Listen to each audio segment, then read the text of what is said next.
a long history. You would be shocked at some of the events that occurred in the past. If you're interested in hearing about some weird games and crazy scandals that the NFL has tried to hide from the public, then stay with us. We're going to discuss everything from the time a woman tried out to play for a team to the weirdest substance banned by the league. Here are 20 things you didn't know about the NFL. In 2007, Dr. Bennett Omalu reached out to the NFL with his alarming research study findings. He was one of the earlier specialists that was looking at the effects of CTE, a disease that is caused by traumatic head injuries. What Dr. Omalu's research found was that CTE was a disease that would have dreadful long-term health repercussions that could be fatal to those suffering the disease. He also found that 99% of the brains he studied of people that had previously played NFL football had CTE. Even though the research he presented was compelling evidence, the NFL rejected it. The NFL's fears were that it would negatively affect revenues, and they would be accountable for paying out lawsuits to players suffering from head injuries during retirement. They did everything they could to keep the research under wraps and also dismiss the integrity of Dr. Omalu in order to protect their own reputation. As time has passed, the side effects of CTE have become much more known to the public. Even so, the NFL still refuses to accept some studies that protect themselves from lawsuits. The NFL has been doing their players dirty. Isn't that surprising though? The NFL dates back further than you might even realize. In 1946 was one of the biggest scandals in the league's history. A bookie and famous gambler named Alvin Paris bribed two of the New York Giants players to throw the championship game against the Bears. The players were named Merrill Hapes and Frank Philcock. Both men were crucial members of the Giants' offense. Hapes was the starting running back and Philcock was the quarterback. Paris had a shady history and had been involved in other scandals in which he bribed college athletes to throw games so he could make profit on them. This, however, was his first attempt in the pro ranks. And he got busted. Both players accepted $2,500 in bribes, which would be worth about $41,000 today, from Alvin Paris, and when they were caught, they both got permanently suspended by NFL Commissioner Burt Bell. The Bears won the championship game 24-14. Wow, that is sketchy. Kudos to Commissioner Bell for kicking those lowlifes out of the league. Unfortunately, Bell had a sad and abrupt end to his tenure as NFL Commissioner. Burt Bell was loved and respected during his time as Commissioner of the NFL. His tenure lasted about 13 years, beginning in 1946 and ending in 1959. The end of his tenure ended prematurely and in a tragic fashion. Late in the fourth quarter of a match between the Steelers and Eagles, the Eagles scored a game-winning touchdown that caused a wild uproar in the stands. Within that uproar, the commissioner who was attending the game suffered a heart attack and passed away right in the stands. Damn, that game must have been pretty exciting if it literally caused the commissioner's heart to stop in the dying minutes. Bell was missed, and his successor tried to commemorate him with a special game in his honor for the following decade.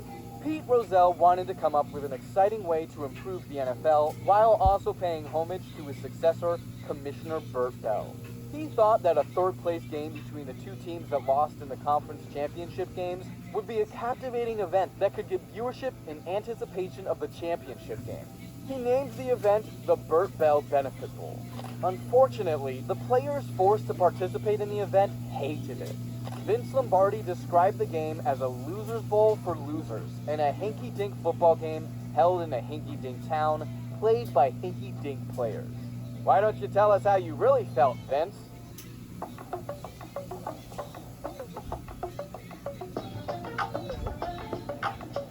Needless to say, the game was canceled before the 1970 season. The third-place game may not have been Rozelle's brightest idea. A lot of great things for football did occur, though, during his tenure as commissioner that lasted nearly 30 years. One decision he made was to move the field goal post from the front to the back of the end zone.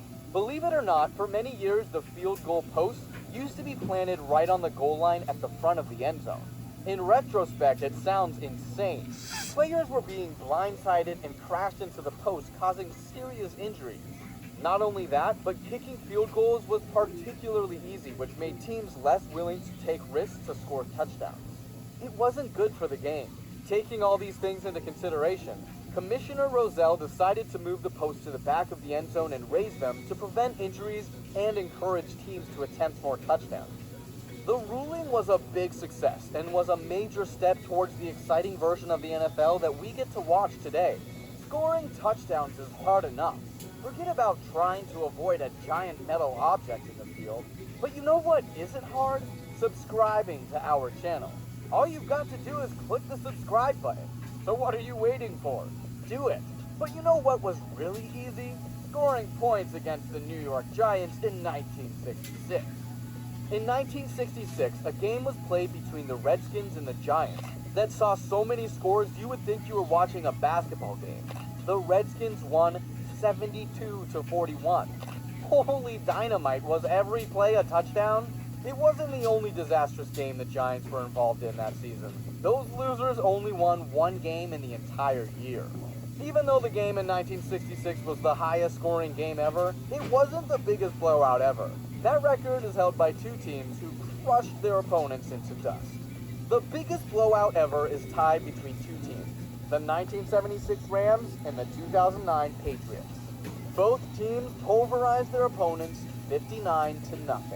In 1976, the Rams scored 7 rushing touchdowns led by Lawrence McCutcheon, who scored 3 of them. They also used all 3 quarterbacks on their roster to prevent injury, but one after the other, they just kept piling on the pain. The Rams beat the Falcons in total yardage 569-81. The other team who won a game 59-0 were the 2009 New England Patriots. When they dominated the Titans, it was a completely different game with an identical result. The Pats method was led by Tom Brady's aerial attack. He threw 6 touchdowns during the 2009 blowout, 3 of which to Hall of Famer Randy Moss. It's not surprising to see the Patriots hold such a record. They were dominant for so many years when they had Tom Brady as quarterback. But did you know that the Pats originally were supposed to have a different team name? When the Patriots moved from Boston to Foxborough, ownership wanted a name that represented the entire area and not just Boston. The first name proposed to the league was the Bay State Patriots. However, ownership presented the shortened version as the BS Patriots, which the NFL didn't approve of. Instead, the name was revised to be the New England Patriots and have become one of the most storied franchises in the league's history. The BS Patriots, you say? A lot of people might have argued that it would be a fitting name for an organization that got caught for deflating footballs in 2015 in order to win games. But our guess is that you already knew about Deflategate. What we think you might not know is that back in the early days, the football was a completely different shape. Did you know that until 1934, the shape of the NFL football was completely different? It was a lot rounder and didn't have points on the end like today. The reason the shape was changed was so quarterbacks could get a better grip and the football could be thrown further. One downfall of the reshaping was that dropkicks became a lot more difficult and are practically obsolete in today's game. They put so much work into catering a football for the quarterbacks, and somehow it still wasn't up to the standards of Tom Brady.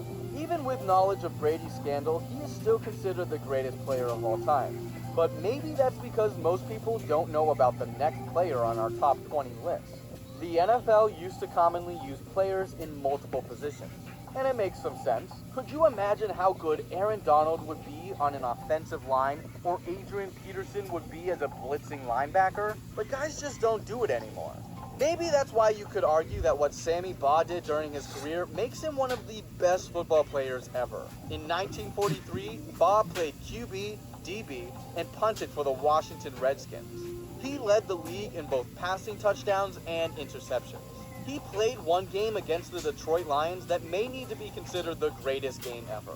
Slingin' Sammy Baugh threw 4 passing touchdowns, intercepted the ball 4 times, and executed an 81-yard punt, all in the same game. Now that is just crazy. Sammy Baugh must have been wild to watch in his prime. I mean, an 81-yard punt? The guys today can't even kick that far. Baugh was one of the most exciting players ever, but he wasn't the biggest player ever. That title is held by Aaron Gibson. The biggest player in NFL history was an offensive lineman named Aaron Gibson. He only played 34 games in his career that spanned from 1999 to 2004, but boy was the fella massive. Aaron Gibson was listed at 6'6" and 410 pounds. For those of you who don't use these metrics, Gibson was over 2 meters tall and approximately 186 kilograms. I almost feel bad for the scale that they used to weigh him. Ay caramba. If Gibson was the biggest player, we know what you're wondering. Who was the smallest player in NFL history? Well, we had to go way back in time to answer that question at number 9. The smallest player to ever suit up in the NFL is Jack "Soupy" Shapiro. Though he only recorded stats in one regular season game during the 1929 season, it was still enough to keep this microman in the record books for almost 100 years. And I don't think his record is going to be broken anytime soon. Shapiro was listed at 5 feet and 1 inch and weighed 119 pounds. He was renowned in college as a punt returner and a running back who excelled as a lead blocker. He must have been running at guys' knees head first. It's clear that football players come in all different shapes and sizes, but how about genders? Did you know that a woman was invited to try out for the NFL? Well, it's true. In 2013, a female college athlete was given the opportunity to try out for the NFL as a kicker. She posted YouTube videos of her drilling field goals from long range, and NFL scouts decided that they wanted to get a close look at what she was capable of. It was one of the most anticipated auditions in NFL history because no one knew what to expect. Unfortunately, Lauren Silberman completely choked on national television. She attempted 2 kicks, one went 19 yards and one went 13 yards. Ouch, that's cringy. The results were disappointing, but it takes a lot of balls to even show up to an NFL tryout. Oops. Actually, never mind. Let's just move on to this next one. Often kickers don't get the credit they deserve. It's not easy rocketing field goals with so much pressure. But one kicker was so good that he won the NFL MVP award. I'm dead serious. The year 1982 marked the only time that an NFL kicker has ever won the league's most valuable player award. Mark Mosley was the kicker for the Washington Redskins and had drilled an impressive 20 out of 21 attempted field goals for his team. The 1982 season was a weird one for the NFL. Due to a player strike, teams only played 9 games and some players sat out the entire season in protest. So, Mosley was voted the best of the remaining bunch. Kickers probably don't deserve MVP awards. That's a little extreme. But a good kicker is vital to an NFL team's success. Just ask the 1991 Buffalo Bills. Did you know that the Buffalo Bills hold the record for making it to 4 straight Super Bowls? Well, they did. And they lost all 4 of them. The first of the 4 was the closest match. Their kicker, Scott Norwood, had a chance to kick a Super Bowl winning field goal in the dying seconds of the game. The attempt was from 47 yards out, so it wasn't a gimme by any means. Norwood sent the ball sailing right of the goalpost. It was one of the most devastating defeats in Super Bowl history. The Bills, led by Jim Kelly, continued to dominate during the regular season, but every time they managed to reach the Super Bowl, they fell flat on their faces again and again and again. They lost to the Giants, the Redskins, and then the Cowboys twice in a row. The Bills haven't made it back to the Super Bowl since. No one felt the pain worse than Scott Norwood. But rules are rules, and the Bills just couldn't put together a win when it mattered most. Speaking of rules, you will be shocked when I tell you about one of the substances that we found out has been banned by the NFL. Turns out, on the list of banned NFL substances, deer antler velvet is included. What the hell? Seriously? Yup. In ancient Chinese medicine, hunters would remove the antlers from deer and make medicine out of it. It sounds peculiar, but apparently the stuff contains a high level of a growth hormone in it called IGF-1. Believe it or not, Ray Lewis was accused of using a deer antler spray when he was recovering from an injury before he won the 2013 Super Bowl. Lewis denies the claims. Good thing the NFL is protecting those deer from getting hunted for NFL medicine. We all know that the NFL doesn't care about animals. They've been killing hundreds of thousands of cows in the name of footballs. It takes 3,000 cows every single season to supply the NFL with footballs. That is because each team uses 11,000 footballs per season. 76 footballs are used in the Super Bowl alone. And we're not even mentioning all the footballs that get sold to the public. Holy cow, that's a lot of leather. Footballs aren't the only thing that the NFL runs through quickly. Their employee turnover rate is insane. The average length of an NFL career is extremely short. On average, these guys play in the league for 3.3 years. Some guys play way longer, but so many guys work their whole life to get into the league and only stay there for a game or two. I guess it makes sense why former coach Jerry Glanville declared that the NFL stands for not for long. 3 years? That's gotta be one of the shortest careers of any profession. What do these guys do after retirement? The unfortunate reality is that a lot of NFL players aren't financially educated to hold on to the money that they receive during their NFL careers, especially those who don't have the luxury of playing for very long. Sports Illustrated wrote an article in 2015 that estimated that 78% of NFL football players face serious financial hardships after retirement, and close to 17% filed for bankruptcy at some point. It's surprising when you see the salaries that these guys get paid, but after taxes, spending, and short career spans, it's really not all that surprising. It almost makes you wonder if all the pain and hardships are worth even pursuing an NFL career at all. The reason many choose to play football typically isn't just about the money. It is often because of their passion and love for the game. Could you imagine being cheered on by thousands of people while playing the game you love? One particularly passionate fan base is the Green Bay Packers. They love their team so much that you couldn't get season tickets to their games even if you wanted to. And neither could your kids, or their kids. Believe it or not, the Packers have a waiting list for season tickets that will go 1,000 years into the future. So maybe you could get your great, you get my point. Just wild how passionate some of these fan bases are. It's why we love the game. Thanks for watching. Hopefully you learned a few things.